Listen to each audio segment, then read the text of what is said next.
Finance Ministry, will take immediate steps to construct a second gas processing plant. This gas processing plant would augment the shortfall and increase supply security. Today, let me put on record that we are not shedding load. And so the demand by the minority and some people that we publish a load shedding timetable is mute. When you are not shedding load, there will be no need to publish a load shedding timetable.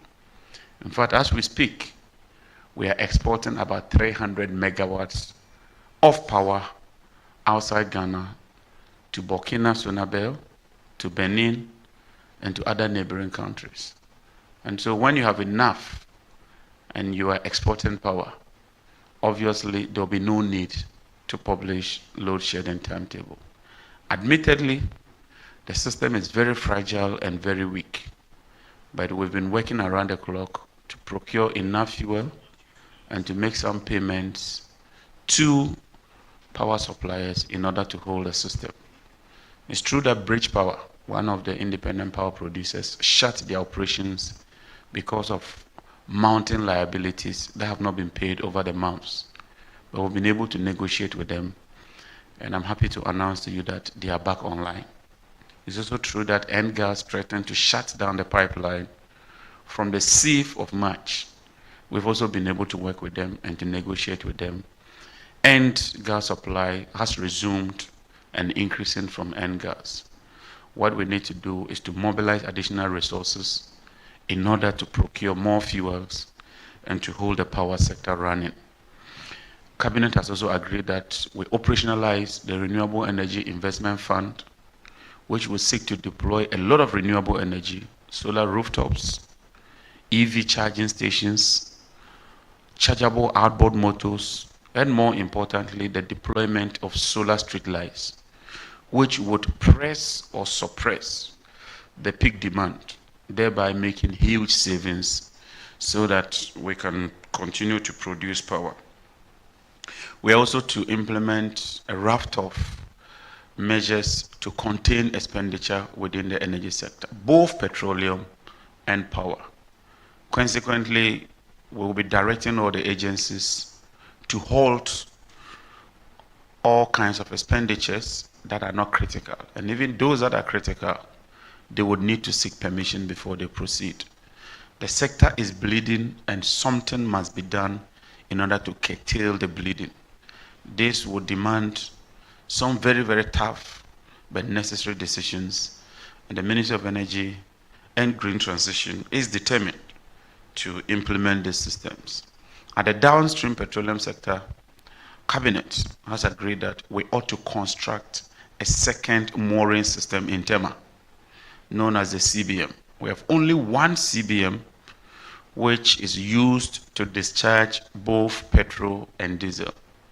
Demand has increased by 186% since 2006, and yet we depend on only one mooring system, leading to huge demurrage costs, leading to huge challenges and unreliable supply security.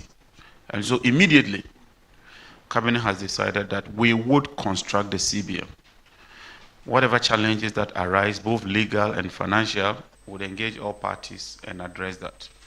We'll also be constructing additional tankage in the west, that is around Takrady, so that we can have supply flexibility to serve the people of Ghana. Cabinet is also committed to ensuring that we involve private sector participation at the downstream distribution sector. Let me reiterate without equivocation that we have not taken a decision to sell ECG or NEDCO. ECG is supposed to collect over 2 billion. They collect only 1.5 billion, leaving a deficit of 500 million cedis every month. That sums up to about 6 billion per annum. That cannot continue. Government must do something about it, and we are determined to do something about it in partnership with local content-led private sector participation. And we think that that is the right way to go about it. It will be done in a competitive, transparent process giving priority to Ghanaian entrepreneurs and Ghanaian businesses. And we believe that that would help tame the situation. These are some of the measures that have been considered at Cabinet. Additional measures will be taken, and when those measures are taken, we'll be more than willing to brief you. Thank you very much, ladies and gentlemen. No questions. If you have any questions, please straightforward. Madam.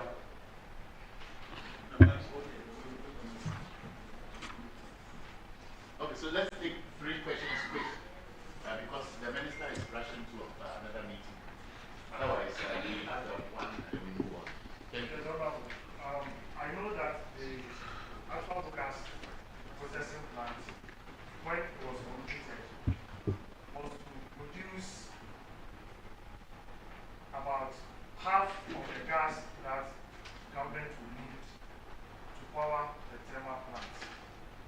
And that will automatically, or was expected to automatically reduce the import of light fuel to power the thermal plants.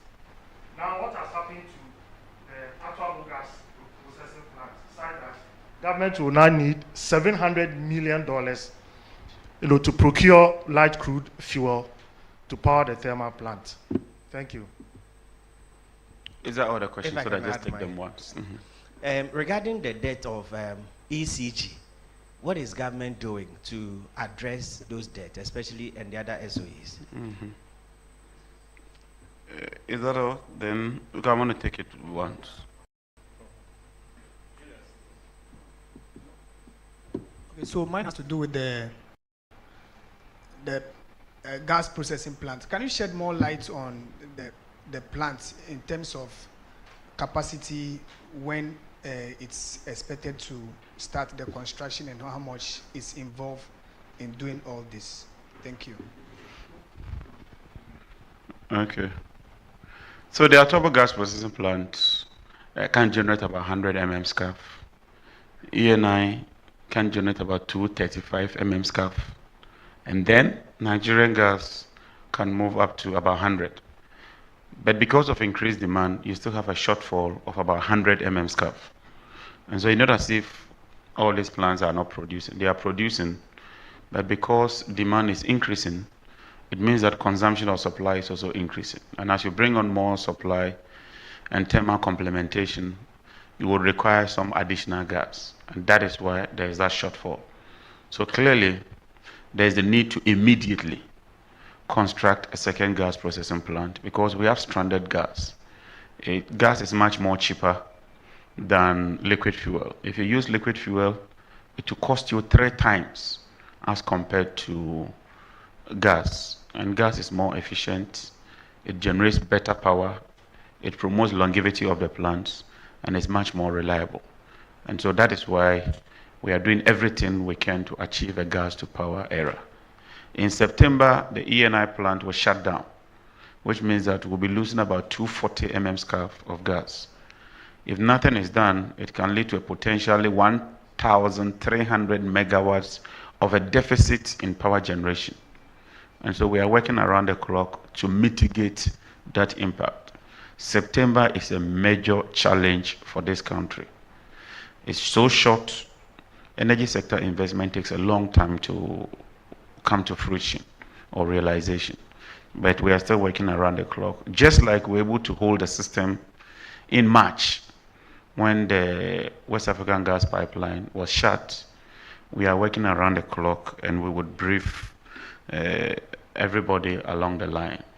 In terms of timelines, we are determined to work around 1 year, 6 or 8 months.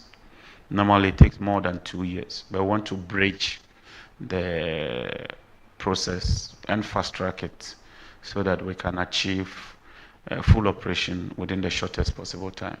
Is there any other question? The what? The ECG debt. Yes, we've been discussing with Ministry of Finance.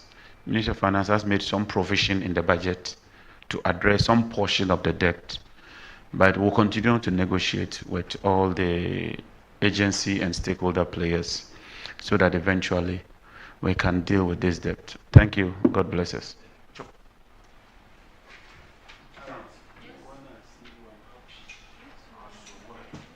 Thank you very much, Energy Minister, for that comprehensive presentation.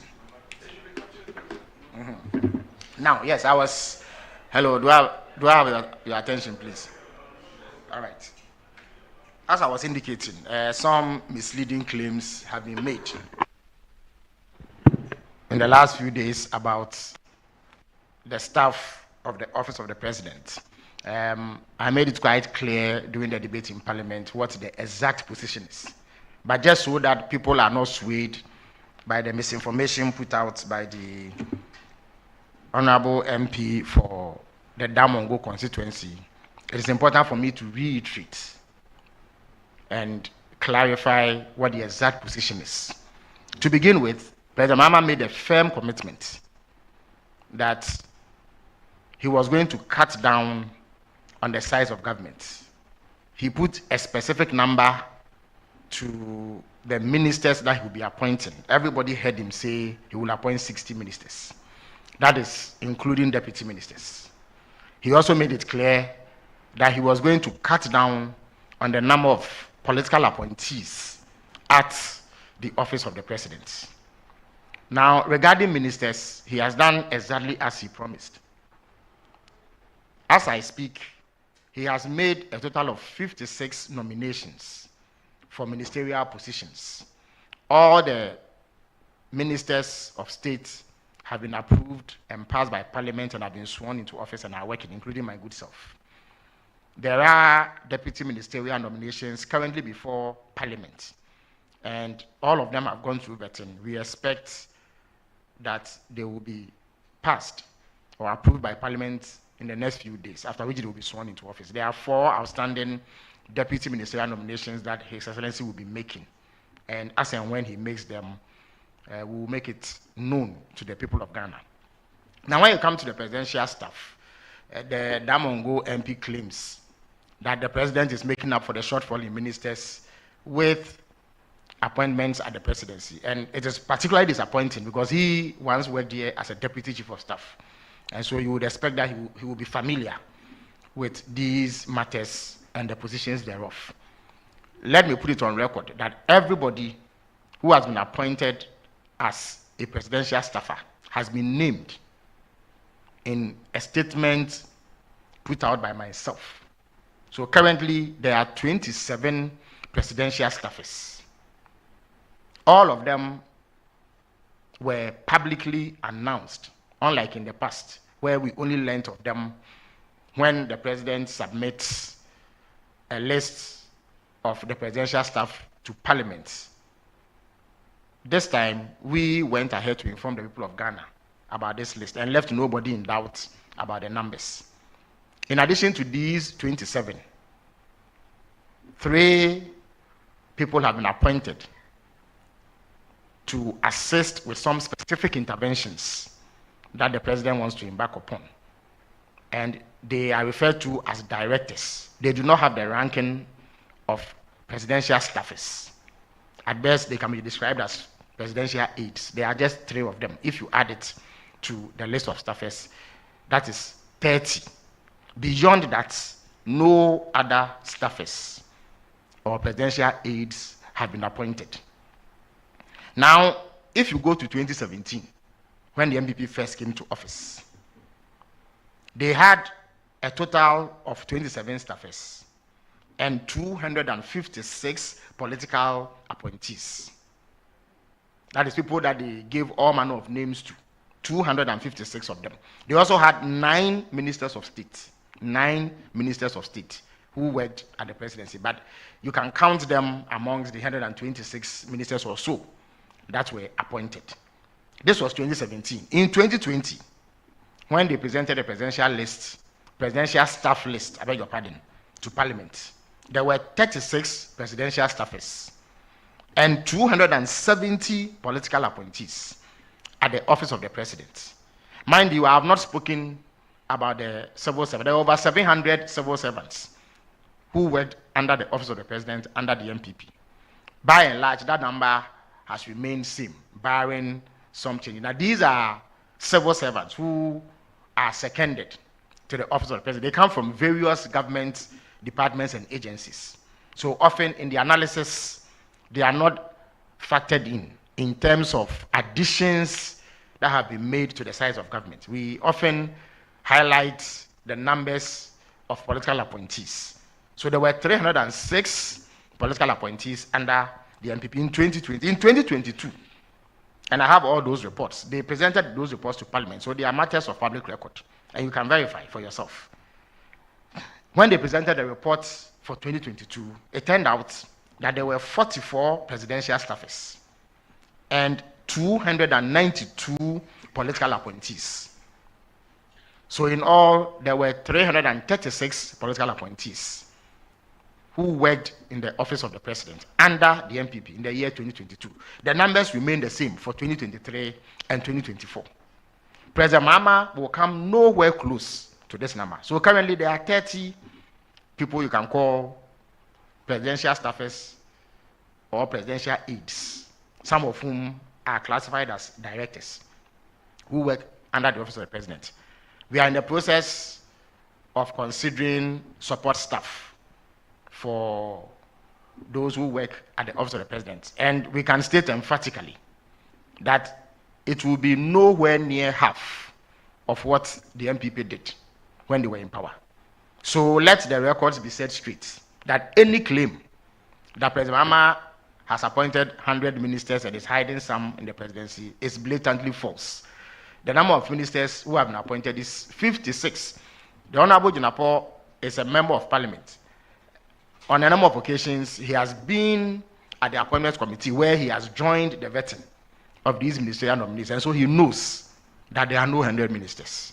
And then when it comes to the staff at the office of the president, President Mahama has committed to reducing the numbers drastically.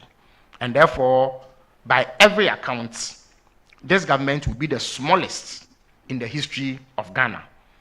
And the reason why that is important is that it enables the government to make significant savings.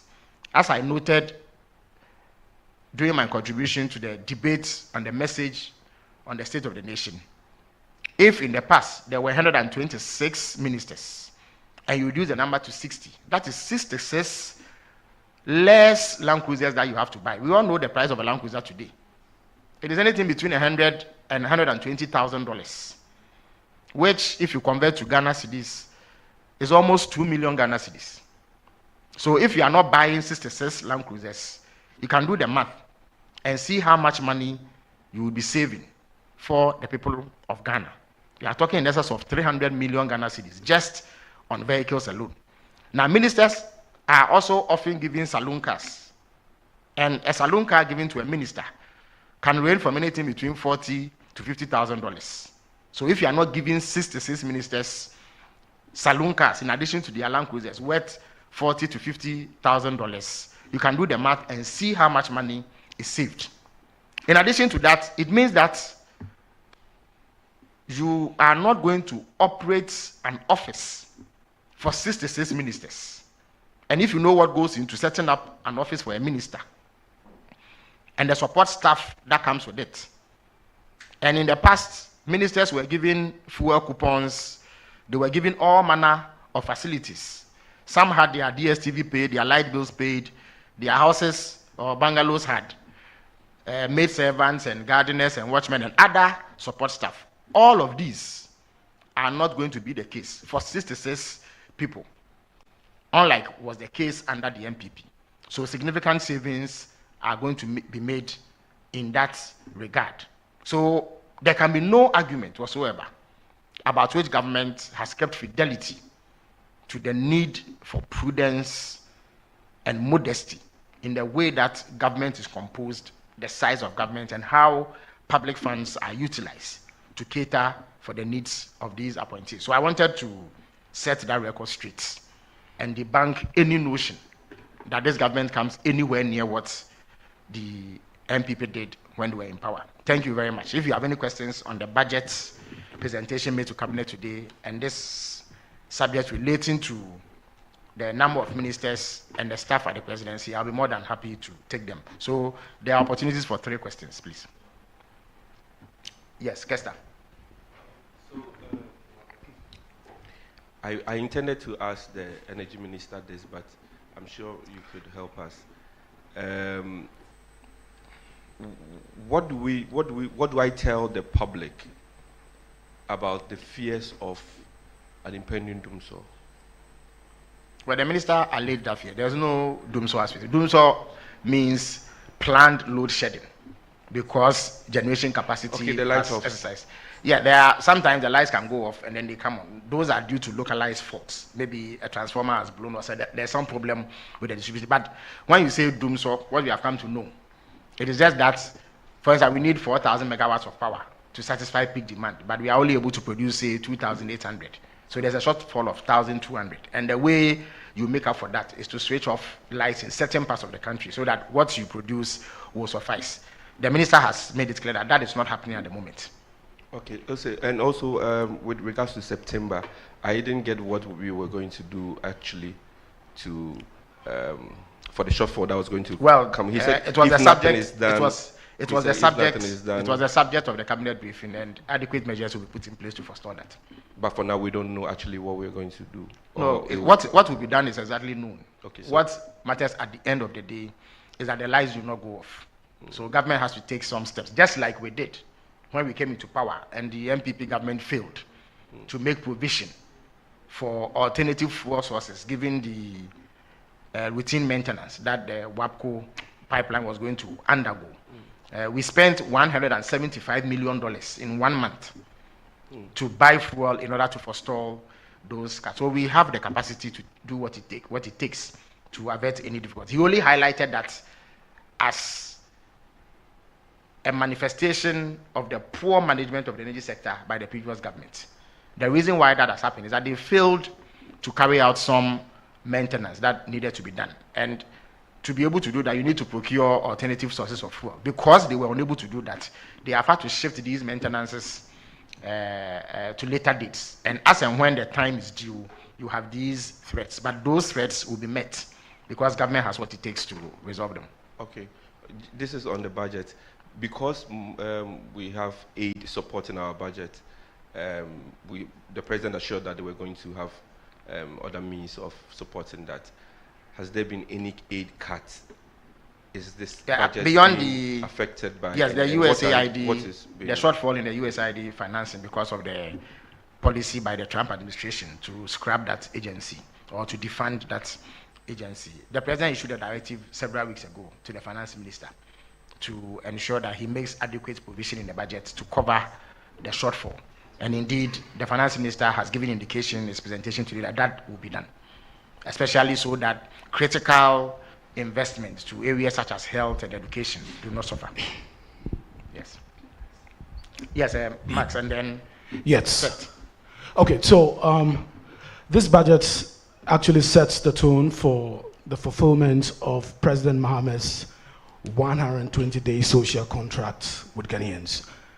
I want to find out, at this cabinet meeting, were there discussions on the promise to scrap what has been described as the draconian, obnoxious taxes like the e-levy, the betting tax, the COVID-19 levy? Were there discussions on scrapping them? Would they find space in this particular budget? And also, is there going to be any funds allocated to some promises like the Ijumera, the 1 million coders program, the seed money for the Women's Development Bank? Because we're told that all of these would happen within the 120 days of President Mahama's government. Secondly, my second question, currency stability is crucial to the health of every economy. If mismanaged, things are likely to spiral out of control. You're likely to have increases in prices of fuel, petroleum products, and all of that. I want to find out what the John Mahama administration is going to do to keep a leash on the Ghanaian currency, the cedi, against major trading currencies. I'm saying this with the benefit of hindsight, with what we've seen, with what has happened, in the past. I don't know if I can ask a third one. No, you can't. Okay. In terms of the 120-day social contract that President Mahama entered into with the people of Ghana, the finance minister has clearly indicated that we are on course to meeting those promises. So when on Tuesday he unveils the details of his budget, you will find that we have kept faith with the people of Ghana regarding the specific promises we made in the 120-day social contract. That is what I can say for now. In terms of managing the currency, yes, the finance minister will highlight measures, both within the medium and long term, aimed at addressing the fundamental weaknesses within our economy, one of which is rapid currency depreciation. And in concert with development partners and other stakeholders within the economy, appropriate responses will be prescribed for addressing this perennial challenge of currency depreciation. The final question. Okay, maybe let's make an exception for. Okay. Yes, last two years. Mine still has to do. No, Seth, you still have not asked your question, so you can. I'll make an exception for you. Oh, okay, all right. Thanks for not replicating the question. Yes. Which answer were you looking for? On what? But I have told you that the 120-day social contract will be kept. And I suppose that you can make your own deductions from it. It's okay. Bear with me to take you back a little steps back. The energy minister, unfortunately, he didn't stay to give us follow-up questions on the gas plant. It's a very, very critical sector. We know the Atuabo gas processing plant cost us $1 billion US dollars. Mm-hmm. How much will this cost? And then what will be the capacity of this one we are talking about? Well, this question is a bit premature because discussions around it have not even been concluded, and therefore it will be improper at this stage to be bandying about figures. But when government is ready to roll it out, all the details surrounding it will be made public, just like we did with the Atuabo gas processing plant. At the end of the day, it is the money belonging to the people of Ghana that will be used. So nothing will be hidden in terms of fine details of this project regarding costs, capacity, and benefits thereof. Yes. The brouhaha between you and the opposition regarding the staffing of the presidency can only be settled if you give to Parliament the number of staffers or staffs who work at the presidency. When would the government of your your administration be given the list to Parliament? Well, the law is very clear on the timelines. We are nowhere near that timeline. We are at least 11 months or so from that timeline. And when the time comes, that will be done. In any event, as I've indicated, everybody who has been appointed as a staffer has been named publicly. And you agree, you have been in the media. No such thing happened under the MPP. You only found out when the list was presented to Parliament. But we have been proactive and more transparent, and we have done so. Yeah. All right, so thank you very much. Yes. Okay, all right. Last question. Okay, all right. Oh, you can come if it's a burning question, if it's different from what has been asked. Yeah. What is the theme for this year's budget? And has it got an acronym? Well, we are not big on sloganeering and empty catchphrases. What matters is that a budget that will meet the hopes and aspirations of the people of Ghana will be presented. And more importantly, it will address the problems facing the Ghanaian people in terms of the harsh economic climate that was bequeathed to us by the MPP administration. Thank you very much.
Government spokesperson, that is the Minister for Government spokesperson, Felix Kwachiofosu, bringing us up to speed on the cabinet meeting that was held between the president and then his cabinet with regards to the budget that is going to be read on Tuesday, that is the 11th of March 2025. The energy minister also addressed the press and said there's no ongoing load shedding, so there's no point for them to bring a timetable on that as well.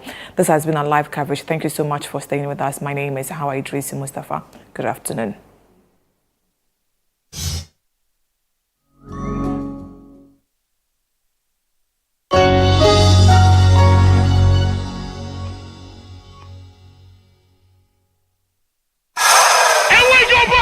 Let's get into the world of sports like never before. You know how we do it on Fridays. Join us every Friday at 7 p.m. on 97.3 City FM for Sports Panorama, your ultimate destination for all things sports. One of the biggest scandals in this country's history. You can't spend 250 million USD and come out with that. From the thrill of association football to the excitement of basketball, tennis, athletics, and even emerging sports, we cover it all. Whether it's the Premier League or the latest NBA showdown, we bring you the stories behind the stars. Getting an opportunity to become a national team coach, he should understand the politics around football. And don't miss the prayer of the rabbi. Joe was Zebal. How Zebal there? Zebal won Chaboke. We're not just about the games, we're about the community. If you are going to be given this kind of treatment, then you need to be that guy. When I look at him play, he is not it. Or when it's time for Don't Call Me. Join the conversation as we connect with fans across the country and beyond. Want the latest updates? Send us your thoughts and we'll feature your comments live on air. And remember, we like to hear your predictions for matches and your thoughts in general. Think you know who's going to win? Let us know. Big shout outs to my YouTube people. Tune in every Friday at 7 p.m. only on 97.3 City FM. Sports Panorama, where sports come alive.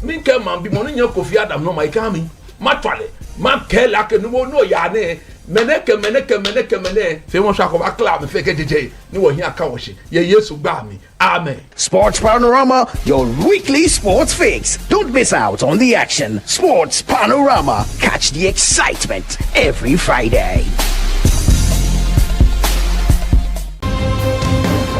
On Footprints this Friday, Professor A.C. Sutherland Addy shares her story about her life, her mother, Ifwa Sutherland, and her role as Secretary of State under the PNDC. Because my mother was a celebrity and the nuns were very proud of her and so on, it was a bit awkward, to be her daughter, because the nuns are very strict, very protective of you. They come around, everybody's on their bed and so on. Then, you alone, they are coming to ask about your mother. How did you end up in PNDC? I got appointed. It was a very disconcerting experience. You were appointed on radio. Yes, absolutely, and also disappointed on radio. Footprints airs every Friday at 7 p.m. only on Channel 1 TV.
more time. Everybody, oh, do what you're doing. A smile will bring the sunshine. Hey, everybody, just do what you're doing. The smile will bring the sunshine. Hey, everybody, just do what you're doing. The smile will bring the sunshine. Hey, yeah. Everybody, do what you're doing. No. A smile will bring the sunshine. Let me hear it one more time. Everybody, do what you're doing. A smile will bring the sunshine.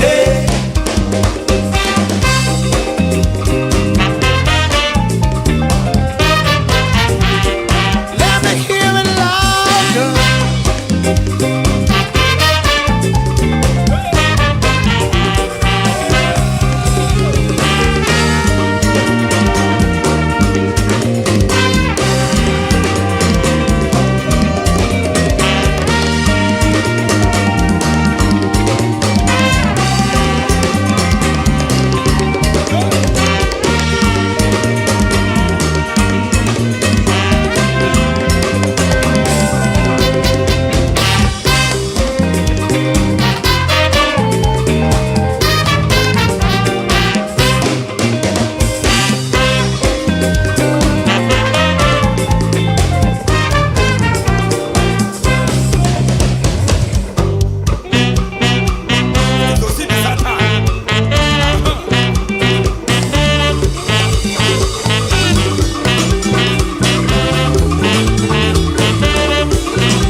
So everybody get on down. I feel bada bada. The little thing in town. I feel bada bada. Hear the sound and feel the beat. I feel bada bada.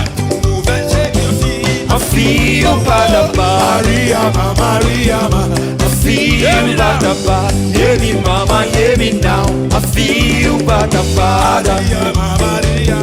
I feel bada bada. Hear me mama, hear me now. I feel bada bada.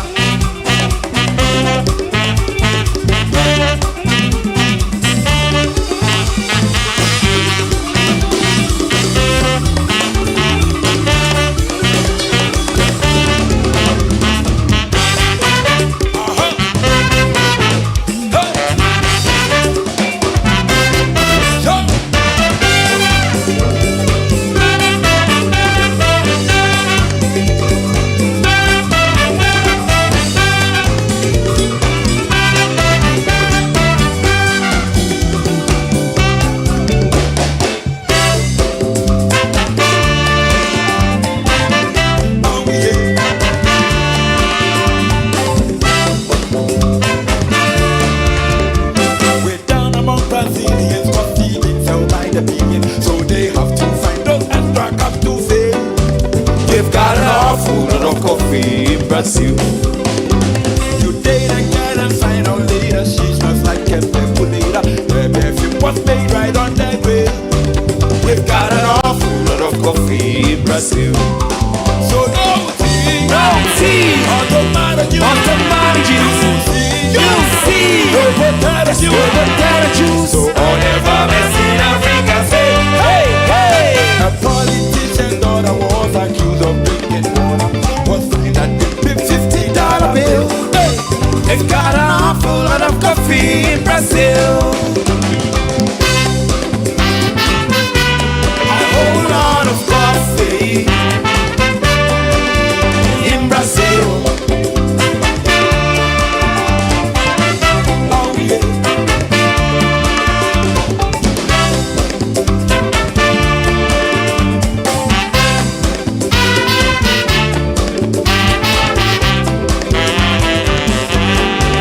They've got an awful lot of coffee in Brazil.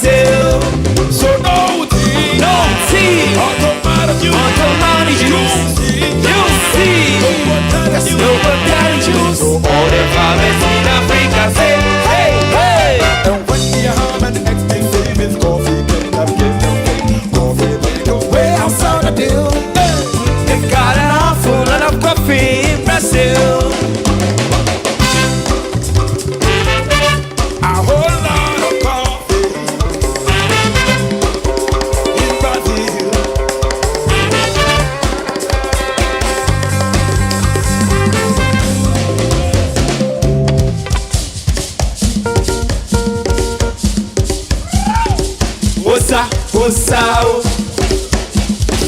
Osa, Osao. Are you ready now? Osa, Osao. Appoitments sitting on the sun.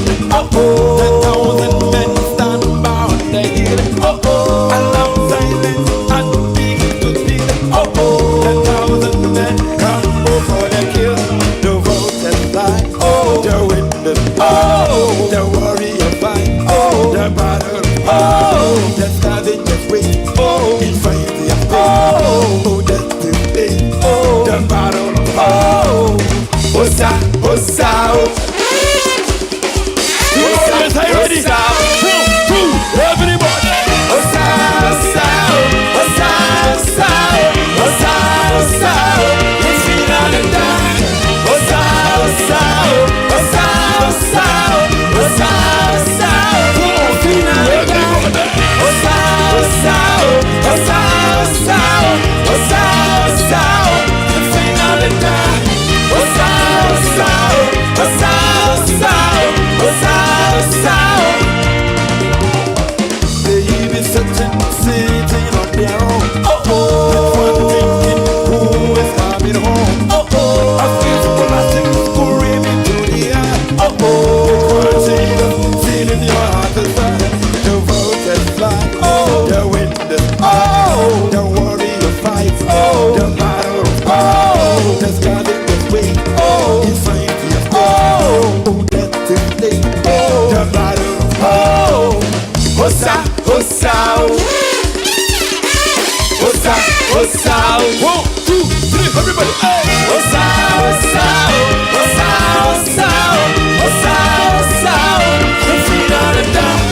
Osa, Osa, Osa, Osa, Osa, Osa. The finale down. Osa, Osa, Osa, Osa, Osa, Osa. The finale down. Osa, Osa, Osa, Osa, Osa, Osa.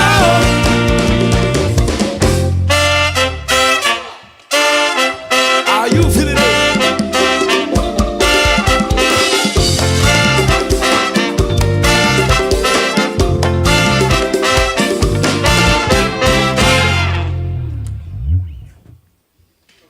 Thank you very much, ladies and gentlemen.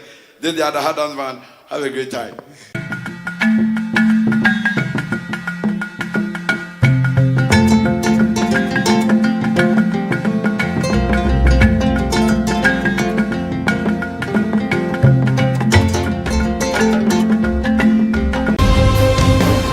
On Footprints this Friday, Professor A.C. Sutherland Addy shares her story about her life, her mother, Ifwa Sutherland, and her role as Secretary of State under the PNDC. Because my mother was a celebrity and the nuns were very proud of her and so on, it was a bit awkward, to be her daughter because, the nuns are very strict. Very protective I mean, they come around, everybody's on their bed and so on. Then, you alone, they are coming to ask about your mother. How did you end up in PNDC? I got appointed. It was a very disconcerting experience. You were appointed on radio. Yes, absolutely. And also disappointed on radio. Footprints airs every Friday at 7 p.m.